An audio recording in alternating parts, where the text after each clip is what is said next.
welcome to Purposeful Lab, a podcast brought to you by Franciscan University, and I am your host, Dr. Dan Keebler. This is the second season that it's being produced by Franciscan University, and this season we're exploring the topic of transhumanism. So we have a number of guests to get into what transhumanism is and look at it from a philosophical, theological, and scientific perspective. And my guest today is a colleague in my own department here at Franciscan, Dr. Doroski. Dr. Doroski, welcome to the show. Yeah, thanks, Dan. Thanks.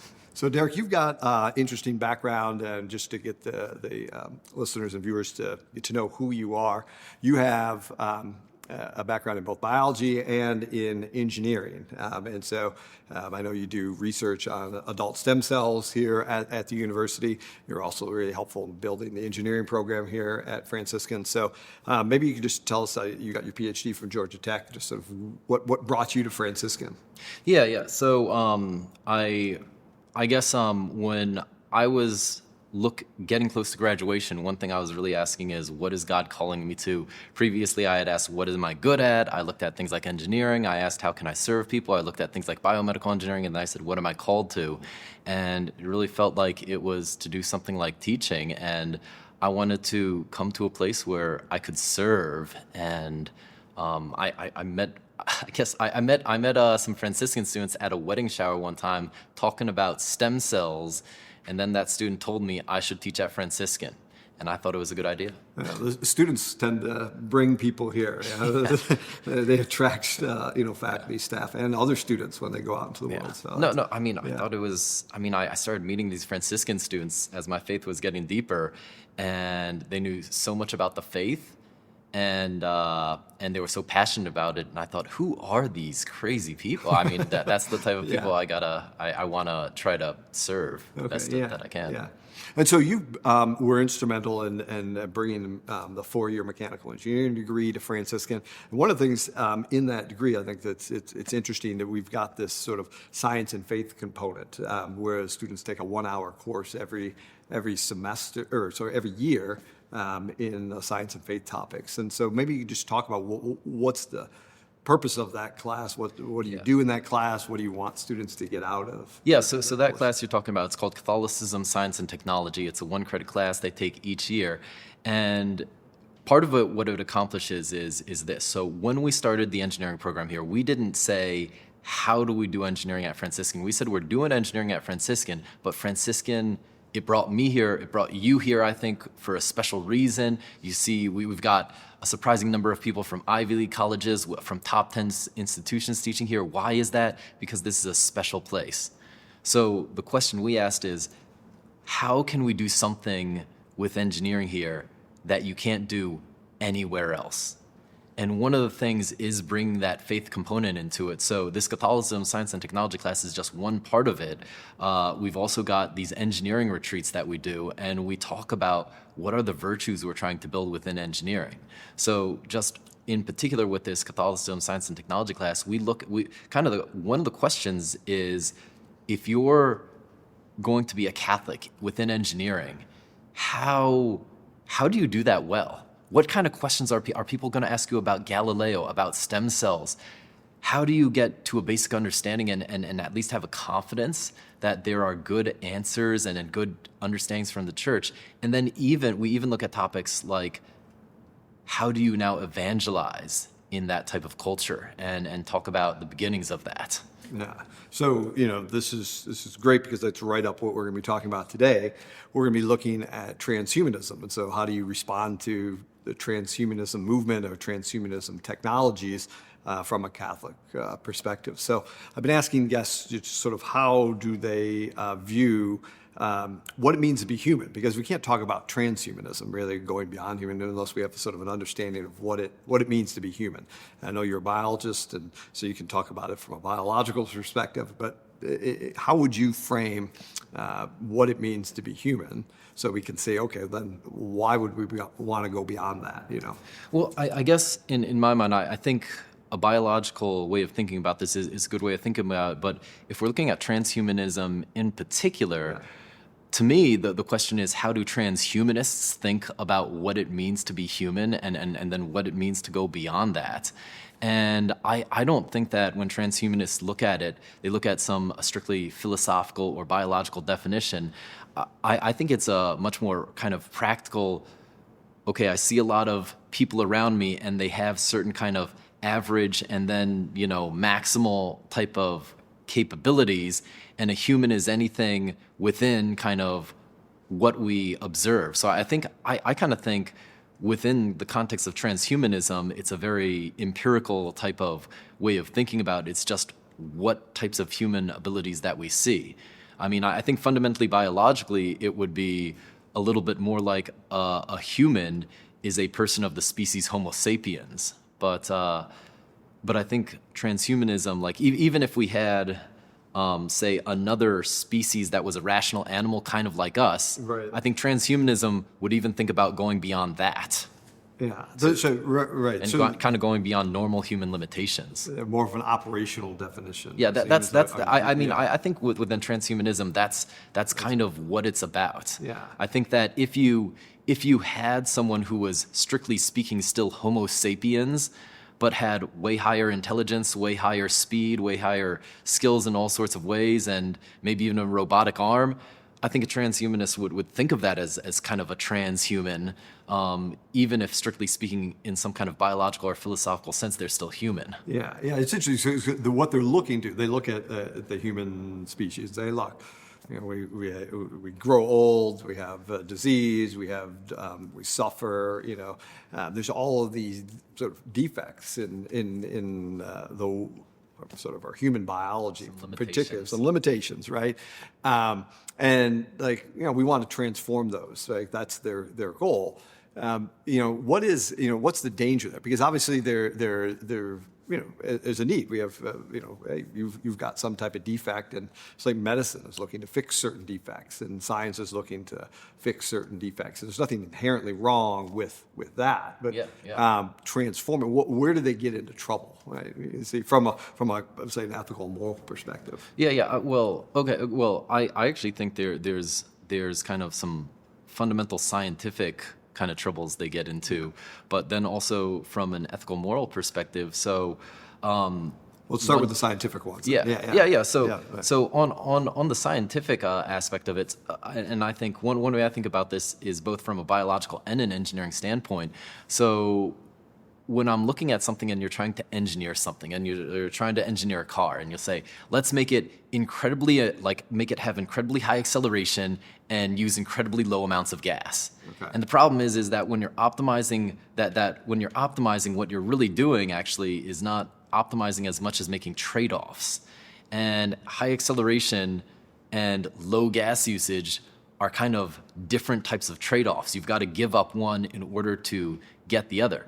So I'd say kind of one almost fundamental thing is that if you look at our bodies as something that's been engineered in a very precise way, and it's tremendous how much precision there is in how we've been made, when you look at trying to optimize one aspect, first off, we don't understand, our ability to understand everything that's going on and exactly how that's going to work. Even if we're taking a car and we're trying to optimize something, we already make mistakes and things already break, and we understand that way better than we understand the human body.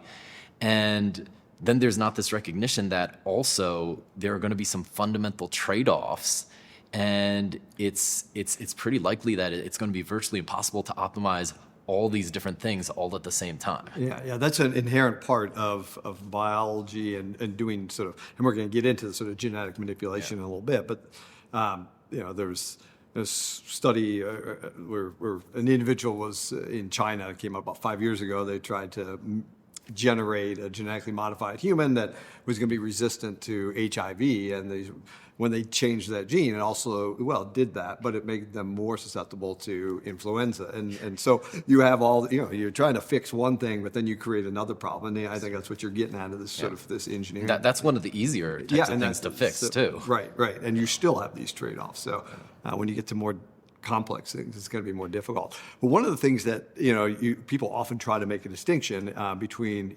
genetic enhancement or something, or enhancement of human nature versus restoration of a defect, right?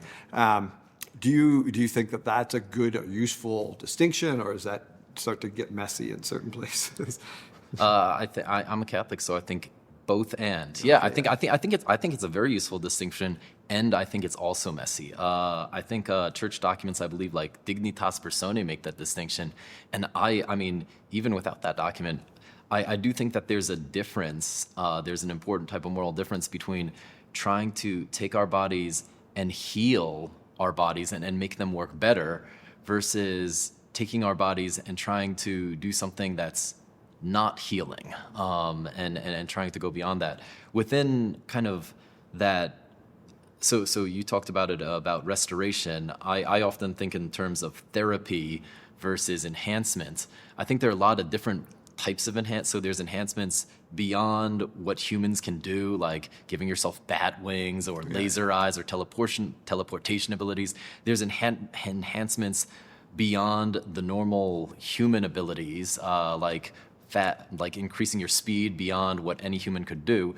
And then there are enhancements where you could take someone who's perfectly healthy already, has nothing wrong with them, but maybe is below average in speed or something like that, and then you enhance their speed within the normal limit.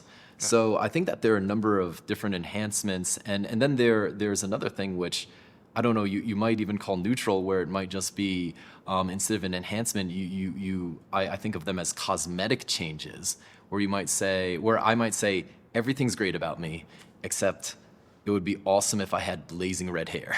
So I try to change my hair, or maybe I say, so I'm German, Polish, Filipino. I'm German Filipino. Maybe I say, I don't like that German part. Let's erase all of that. Or maybe I don't like that Filipino part. Let's erase all of that. So that would be kind of, in a certain sense, at least at certain ways, more of a cosmetic change too.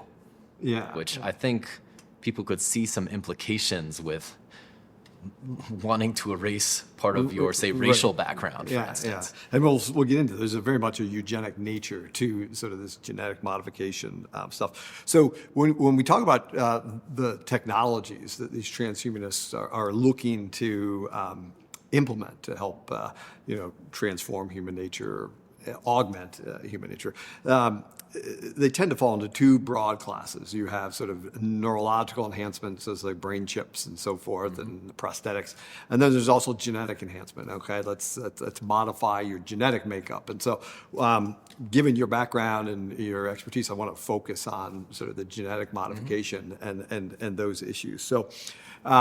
Maybe you could talk a little bit about the types of genetic modification that we can do with this, particularly with CRISPR technology, because this was all really fanciful.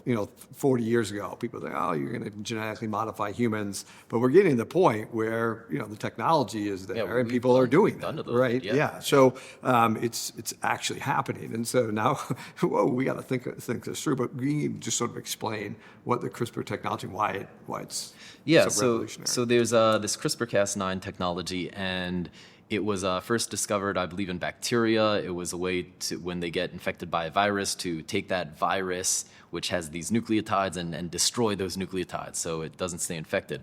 Well, we took that technology, and it's got two parts, a CRISPR part and a Cas9 part. And the CRISPR part, basically, you create a guide RNA sequence, and then that matches up with whatever RNA or DNA you're looking for, and then the Cas9 cuts the RNA or DNA at that point. So the idea with gene therapy is that we could study our genome, look for areas where we want to, say, cut out a gene and then maybe insert a new one and insert a new code, and create a CRISPR sequence that matches what we want to remove, cut that out in a very targeted, very specific manner, and then add something else in. And we've had gene editing technology for quite a while. I think at least back to the 90s when it was even tried. But the thing about CRISPR-Cas9 is it just allows us to be very precise and target things very well, relatively cheaply too. Yeah, no, it is relatively cheap and effective. But just so people realize, when you do this, you don't have 100% efficacy. So you have to do this and then go in and make sure that you've done the genetic modification has and happened. especially like in the place that you want it to happen. Right. And And if you're trying to target just particular cells, you might also ask, has it hit any other cells that we weren't looking to target? Yeah, right. Because some people, I think, have this vision, oh, okay, you just dump this in there, for sure it's going to work. There's a lot of steps to ensure that it works, a lot of screening. And this technology has been used. I mean, there's nothing unethical in it itself of this technology. It's all sort of in the application. So maybe you could just talk about some ways that it's used sort of ethically and how it might have helped advance health and so forth, and how it might theoretically advance human health. Yeah, so I haven't studied that a ton in depth, but I do know it can be very. So one of the first applications we've had of kind of gene technology in general was actually modifying bacteria to make things like insulin. So you can use technologies like this a lot of the time to do things like bacterial modification. So now you have an easy way. Before we had gene therapy, in order to get insulin, I believe you would take the pancreas of I think it was a pig, and you would grind it up in order to get that insulin. Now our insulin is much cheaper and easier and kind of more consistent in its supply because of that. So you can do a lot with drugs. You can do genetic modification of plants. So if you have, so we could look at things like making plants resistant to herbicides so that you can get rid of weeds more easily, and now your plants grow without those herbs. You can genetically modify plants in order to try to make them make more food. Like fundamentally, that's kind of what breeding in general is a genetic modification just through less technological uses. So you look at our corn today, and you get a lot more corn off of that cob than 200 years ago, as we've bred this over time. Selected for those genetic changes. So anything you can essentially do with breeding, genetic modification, you can kind of potentially effectively do that faster. Yeah, and then with human cells, I mean, there are some studies where they've done and taken out blood cells, genetically modified them, blood stem cells, and put them back into human patients to help cure disease. So using this CRISPR technology on humans for... And it could be useful for models of disease, too. Models of disease. But when you're looking at like transhumanism, right? It's like creating, sort of superhumans with different characteristics. It really comes down to modifying human embryos, right?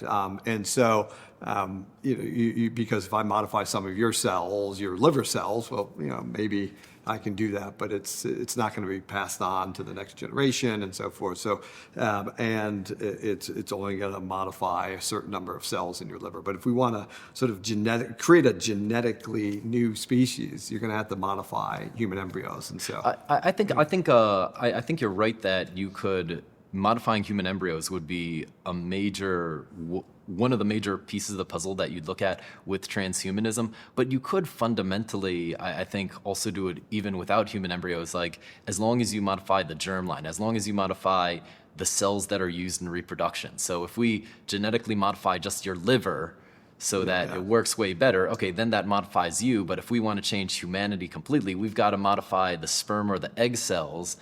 Or we've got to modify, or you're right, we've got to modify a human embryo at this very early stage where it's one cell or a couple cells so that we can modify every cell of its body so that it gets to its germline and it passes those down. Yeah. All right. So in doing that modification, let's just say modifying a human embryo. What are the steps that you have to do, and how is it that's quickly become because there's a lot of layers there that each of them you check the box. That's got ethical problems. That's got ethical problems. Well, yeah. So I mean, if you're modifying human embryos, then you've got to ask, where do these human embryos come from? And so you've either got to make them or take a supply that you have already and then use those. So, and the supply came from somewhere. So fundamentally, the way we would get these embryos is through an in vitro fertilization procedure. And to be brief about it, first, we've got to gather sperm from a male, and typically that's not going to be done in the best sort of way, probably through some kind of masturbatory process.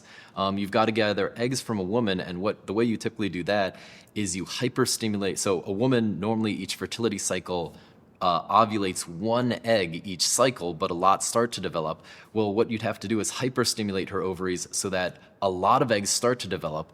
But instead of letting them ovulate now, you would have to suppress the ovaries at the same time so that none of them ovulate. So you can go in under ultrasound with a needle and harvest out as many eggs as possible. Then you've got to combine the sperm and eggs one way or another. You either dump the sperm on or you inject one sperm into an egg. And just one note about that. When you do this type of process, just even with in vitro fertilization today, one thing that you see, kind of ironic for this transhumanist idea, is that you see more birth defects when people come about through IVF than through kind of a normal, healthy reproductive process. And part of the reason is that when a male and female come together in conjugal union, the number of sperm that enter the female reproductive system, it's something like 500 million on the high end. And then by the time they get anywhere near the egg, it's something like tens of thousands to hundreds of thousands. So you've only maybe at the low end got 1% of 1% of 1% of those sperm ever getting anywhere near the oocyte. And it seems to be a selection process that they go through where effectively the female reproductive system filters out sperm that are more likely to be abnormal. And if you filter out abnormal sperm, now you have a greater chance of having good, healthy sperm fertilize the egg, and that increases the chance of a good, healthy human being. With this IVF procedure, when you're selecting these sperm or just dumping them on the egg, you don't have that selection process. So you're You have a already similar thing with getting a oocytes little too, bit- because there's Yeah, selection yeah, to yeah, release it's like true. the best You're right. oocytes. So if you just dump out 15, you don't necessarily have. Some of those would never have been ovulated Yeah, in the first yeah. place. So yeah, that's exactly correct. Yeah. Yeah, and so when you're genetically modifying using CRISPR-Cas9 technology, when you fertilize the egg in the dish, we got all the issues with IVF. But then now, what happens when you genetically modify them, right? So you then are going to have to select for the ones to make sure that they were properly genetically modified, right? And so So that's got its own issues too. Yeah. And there's at every step of the process, there's a selection of embryos that are going to be discarded. Right? So you start off. I mean, so this whole IVF process, like with our current technology, it fails about 2/3 of the time if you've gone through the whole process and you're at the last step. It's going to fail even higher if you start from the beginning of the process.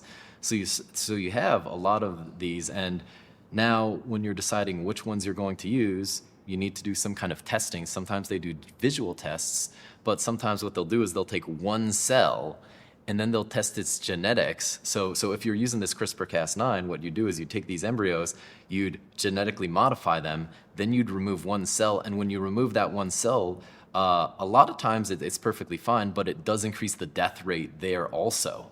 So you're also creating this death danger when removing that cell. And then what you do, if you're a transhumanist, or really if you're trying to evaluate these embryos genetically at all, is you look for the embryos that have the good genetics you're looking at, the good or true you could call it the eugenetics that you want there, and then you choose only the ones that have the good eugenetics that you like, and then you transfer them to a woman's womb for those to grow. Yeah, so there's going to be some type of selection process to make sure your genetic modification has occurred in the way that you wanted, right? And so you're basically selecting for the embryos that have sort of a genetic modification. So what is there any difference between this technique to say, hey, look, we have a couple that they have a rare blood disorder, and so maybe if we want to genetically modify the human embryo to remove that gene that causes that rare blood disorder, versus, hey, we have a couple that wants, hey, I want you to make my son have bigger muscles, so we want you to insert an extra copy of this gene to increase muscle size. There seems to be one is an enhancement, one is sort of fixing a defect, but in both cases, you still have issues, right? Yeah. So I'd say in the scenario that you brought up, you have kind of the fixing a defect versus enhancement, and one of them has the issues that you're doing in enhancement versus fixing a defect. But they both have kind of inherent issues that they depend on IVF. Right. And then also they would also have this inherent issue that, so I'd say, let's say the child might have an inherited blood disorder. It would be like one question we have to ask, and if you look at ethical documents like the Nuremberg Code and whatnot, and the Tuskegee kind of report, one thing that they emphasize is that you don't do experiments or really treatments on well, especially experiments on human beings that aren't especially for their good. So we'd have to kind of ask, like, this human being, what's going to be most for their good? And if you're doing those modifications at those early embryonic stages, just the death rate is going to be a lot higher than if you say wait later on and then do the modifications after the child, try to do it after the child's born.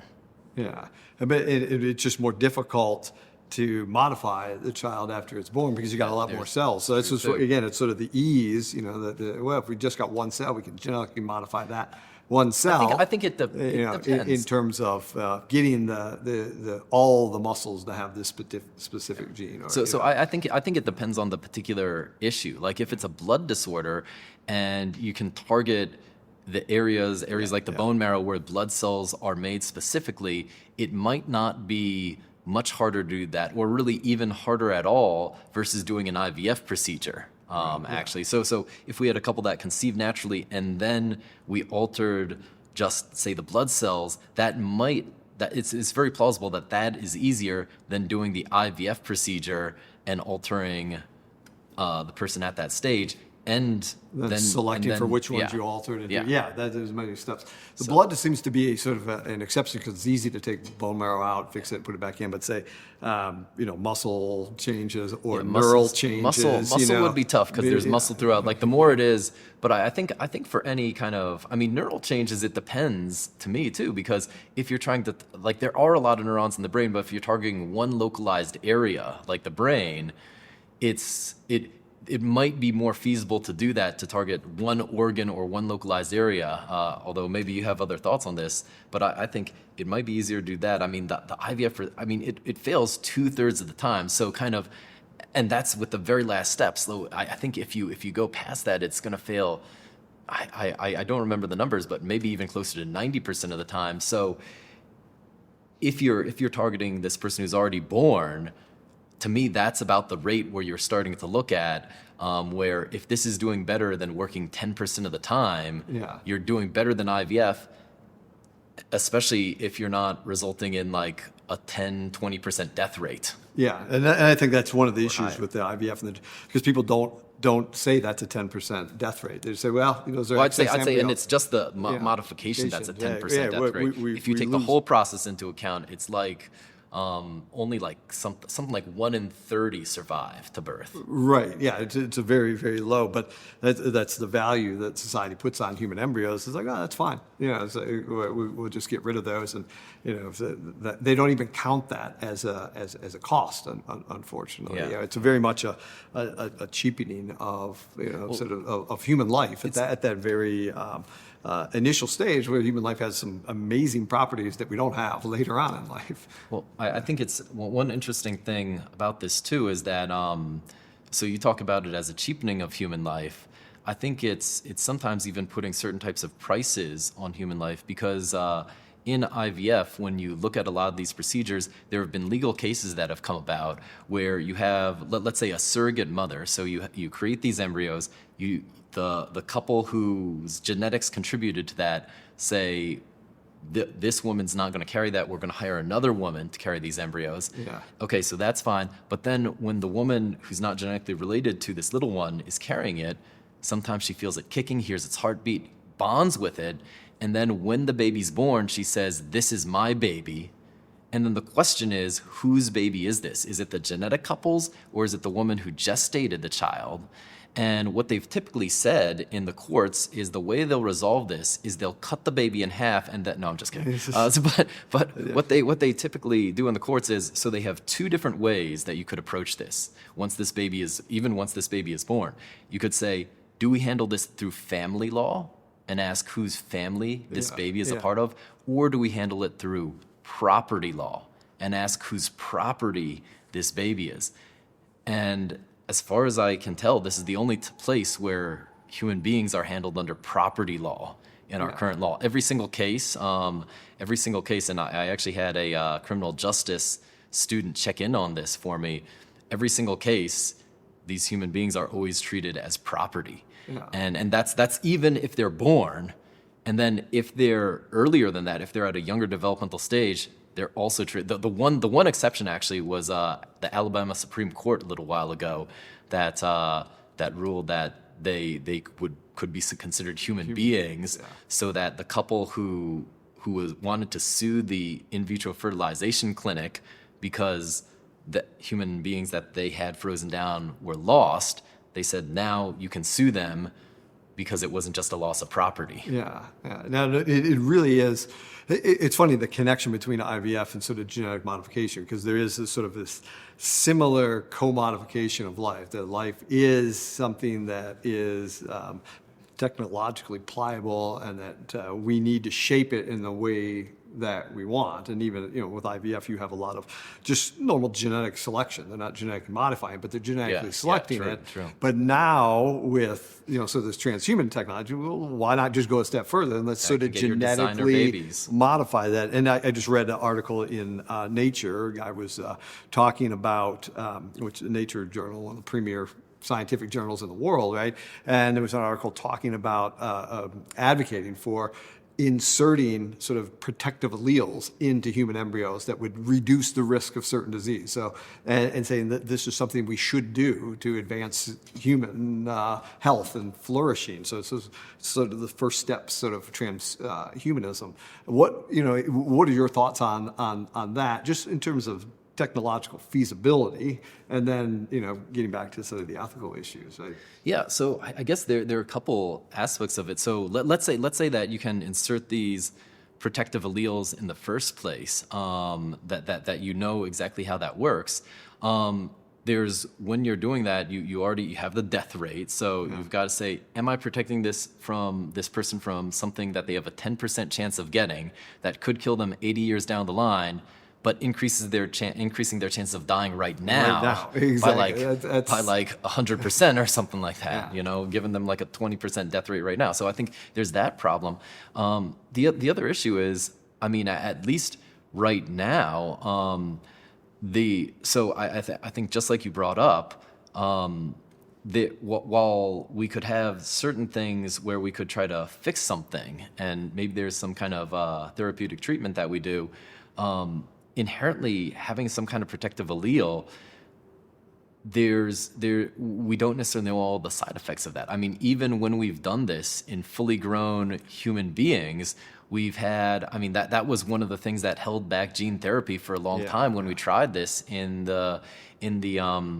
people with severe combined immunodeficiency syndrome, also known as bubble boy syndrome, where people don't have a very robust immune system.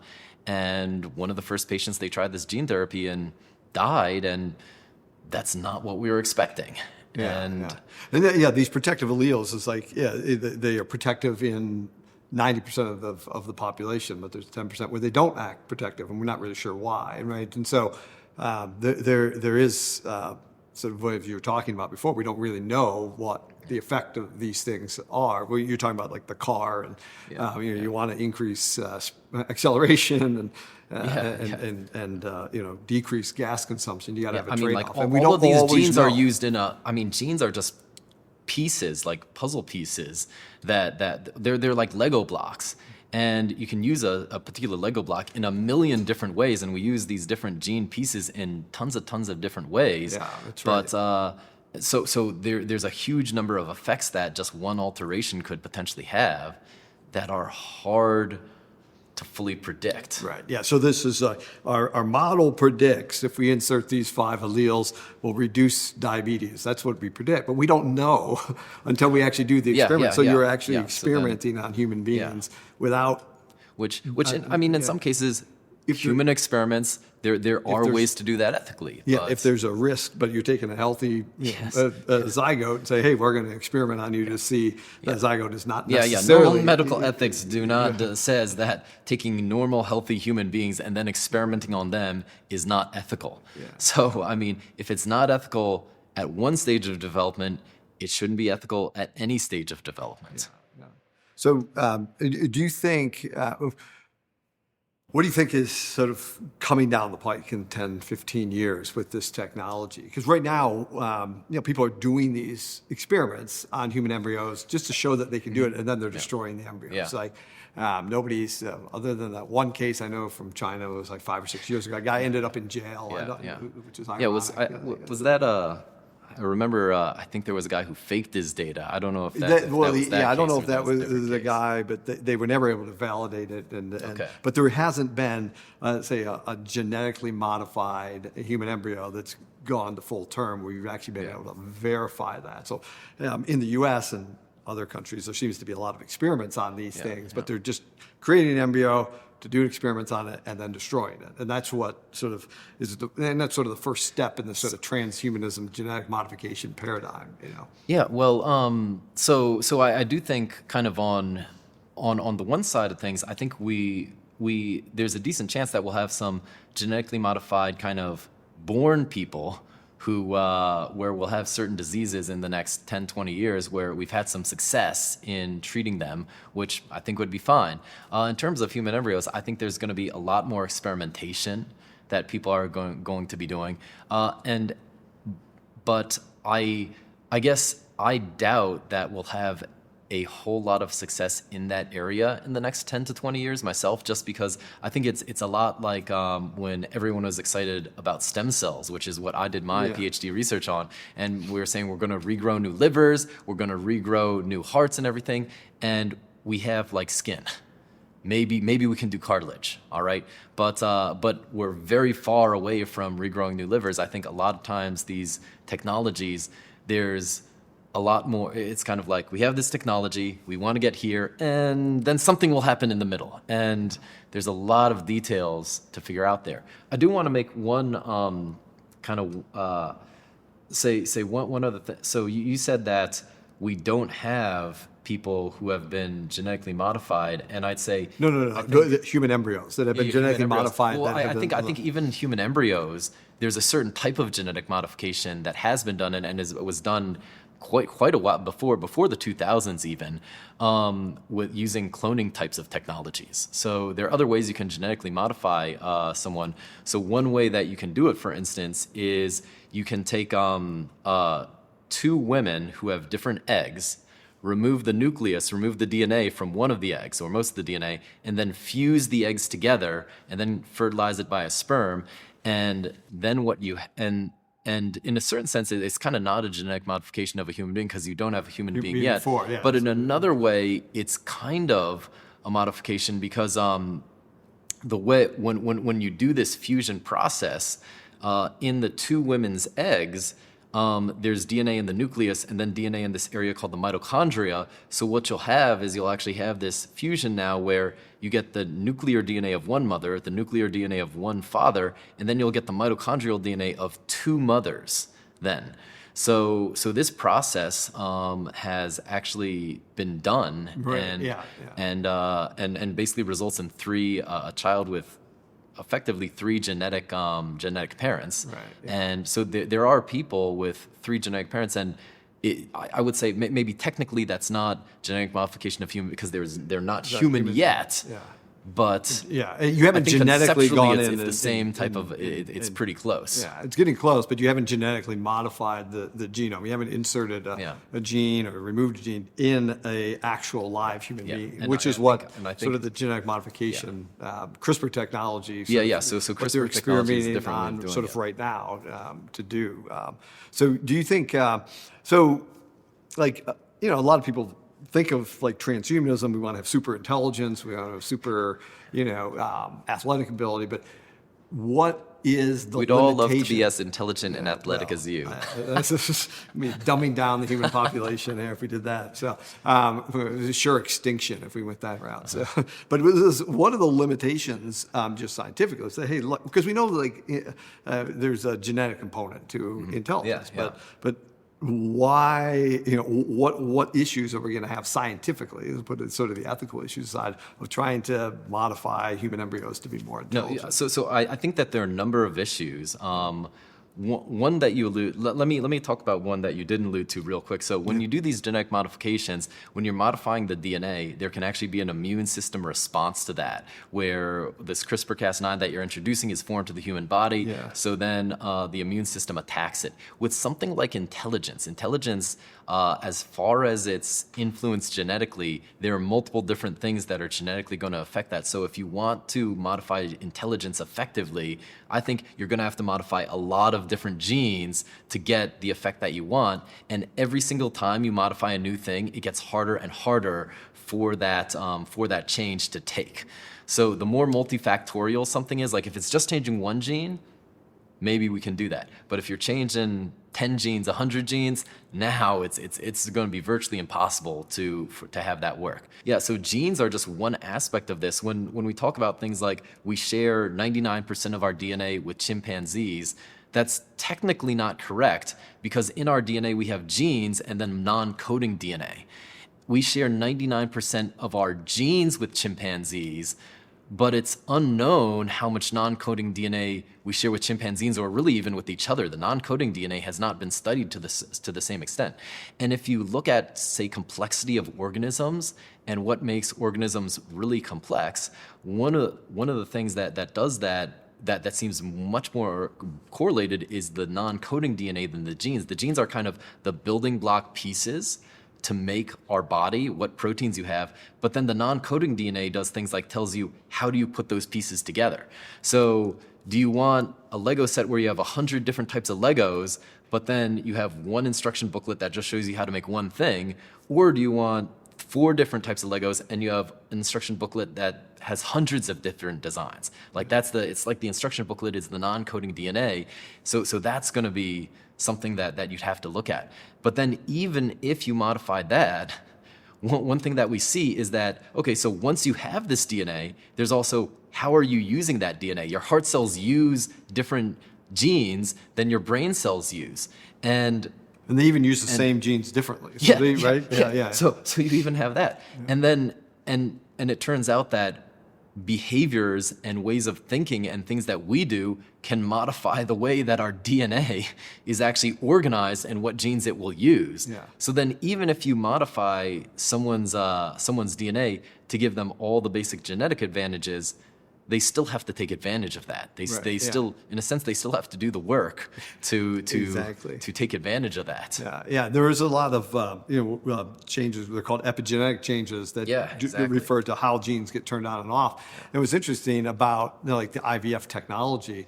There's a lot of research showing that there's differences when you do that. That changes the epigenetics. So you're adding a layer that you might have to reverse somehow. So if we're doing IVF and genetic modification to switch some genes out, we may have adversely affected epigenetics where we've introduced other risks.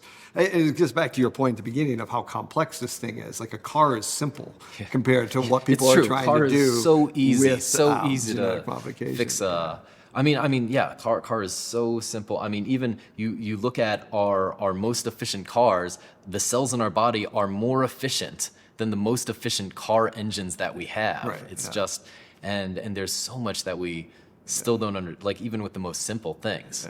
Yeah. To me, it seems like the underlying issue here, the thing that is driving this type of research, is this disrespect for the human embryo, for humans at the very early stages of life. So you have a whole segment of society that is conditioned to, there's nothing wrong with doing this type of research, whereas if you wanted to do a similar type of research to a 4-year-old, they'd have a problem with it. But here at this stage, you know what?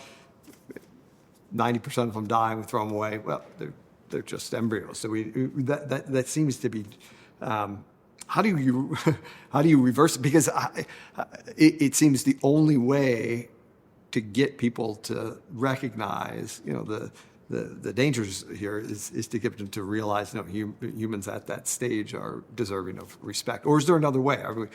How would you convince? Maybe I'll ask you this: how would you convince a secular person, right? That doing this transhumanist genetic modification is actually problematic, that it's not something we should be doing?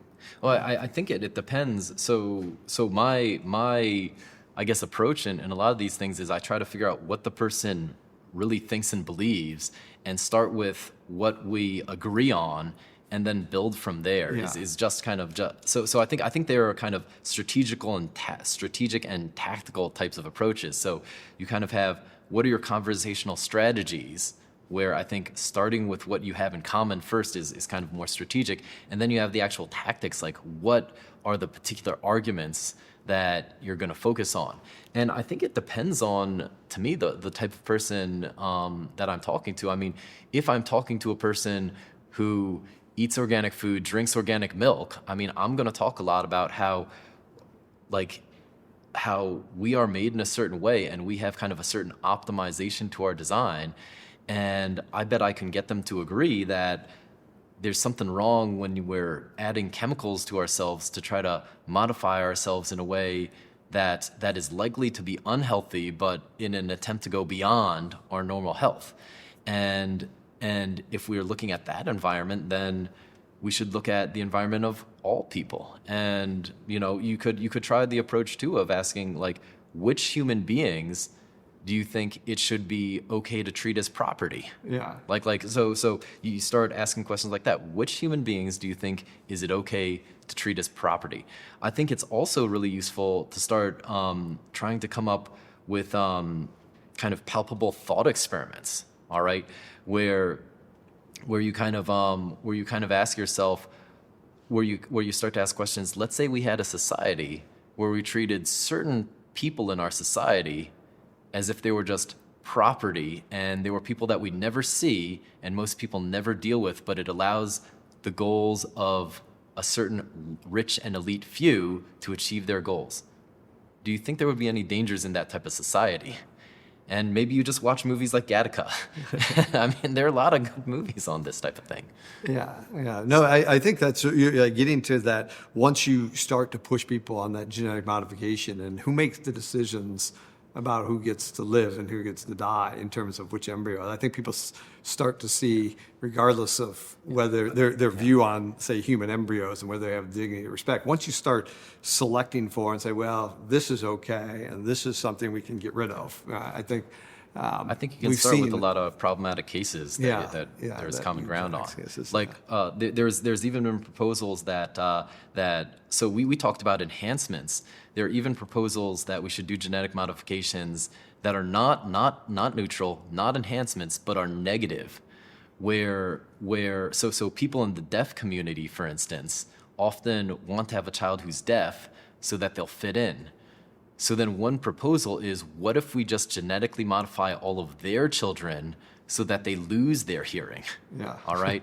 So we're actually harming people to achieve our particular goal. And or what if what happens when we see these genetic modifications and certain things that we might see socially, some groups that comes in power in the government and mandates that genetic modification. What if it becomes mandated to genetically modified embryos so that they have the lowest level of religiosity possible? Or what if it becomes legal to modify human embryos so that you take out influences that cause same-sex attraction, that cause homosexuality? Like, I think a lot of people between those two could see a certain danger there. Yeah. No, I think that the eugenics usually gets people sort of the thinking a little bit more clearly when you point out the eugenic natures of things. It's interesting because I think both, even these transhumanists, their goals, ultimate goals is, without getting into the particulars, it's like trying to help humans, right? There's this, we want to make life better. We want to, make things easier on you, and so you don't have to suffer and so forth. So there is, I think they have this maybe a laudable goal, but when you peel back the layers, oftentimes there's sort of selfishness there, because it's more for their own advancement or their child's advancement. I want my child to, get into Harvard. I want my child to be a better athlete. There is. Well, I think there is a certain set of kind of goals that they have, things that they see as goods. Yeah. And then they think if everyone could have those goods, then everyone would be happy. Yeah. But I also think that, like, just if you look at, say, historical data on happiness levels and historical data on, say, prosperity, like the amount of money and wealth that we have today compared to, say, 200 years ago is tremendous. But if you look at data on how happy people are today compared to, say, 200 years ago, I don't know that it's gone. I'm not sure, but I don't know that it's gone up actually. Yeah. So I mean, I don't know that I mean, there's even that fundamental question of, are the things that you're targeting things that are actually going to make people happy or appreciate life more? Yeah, no, right. It's like, can you actually genetically enhance happiness? Right? And I don't know that there's not a happiness gene that you can target like that. So, what do you do with your students, like in terms of here, Franciscan, to try to help them navigate these issues? What are you trying to instill in them so they can think about these things clearly? Because there's going to be issues associated with this we haven't even thought about yet, coming down the road that they may have to deal with their kids and so forth, our students. So, what are the principles you're trying to get across to them? Yeah. So you asked what principle? I mean, in a sense, I almost am not trying to get across principle. So Here, what I usually do is when I'm talking about something like IVF, all right, I talk about what's the goal here. The goal is to try to overcome infertility. There's a whole other thing I want to talk about. But the goal is to try to overcome infertility. But then, so I look at, okay, why are people doing this? What's the need? And then here's this technology that's trying to address it. What is it, and how does it work, and what are the side effects? Yeah. And then I say, here's another approach to this. Here's the different, almost philosophical way that this approach comes about. So in IVF, we try to take parts of ourselves, use them, and manipulate them in order to achieve our goal. So we use ourselves to achieve a goal. Whereas another way of looking at medicine is trying to help our body work better. And so I say, okay, now let's look at this approach. Let's look at how it's done and how it works and how well it works. And then you tell me if there's any difference. You tell me which one's better. And I've had students that came up to me after class. I had one student who said, before class, I had heard about IVF, and I thought, oh, well, it helps people who are struggling with infertility. So, I mean, sure, the church says it's bad, but I mean, how bad can it be? And then when I start breaking down what IVF is and how it actually works, just say, here's the step, here's the step, here's the step. And I'm just basically explaining the facts of it. Then students raise their hand and they say, how could anyone do this? Yeah. And I say, wait a second. Is that what you thought 2 classes ago? They say, no. Yeah. And then I say, well, that's how they could do this. Yeah. All right?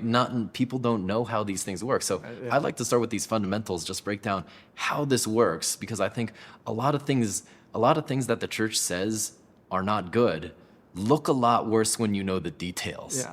And a lot of things that the church says are good look a lot better when you know the details and when you compare the two possibilities to each other. Yeah, I think the same would be true of transhumanism. This is genetic modification, where you take the hood off and see actually what has to happen, the steps and the manipulation that occurs and the death and the selection, the eugenics. I think that, like you said, if you get the more details, because if you don't look at the details, you say, oh, yeah, I want to, people that don't have disease, that sounds good. But then you look at actually what you have to do to get there, it becomes a lot messier. So so at any rate, it's fascinating conversation. It's great to have you on, great, Dr. thanks. Doroski, and appreciate your expertise on IVF and sort of transhumanism. Thanks. Thank you.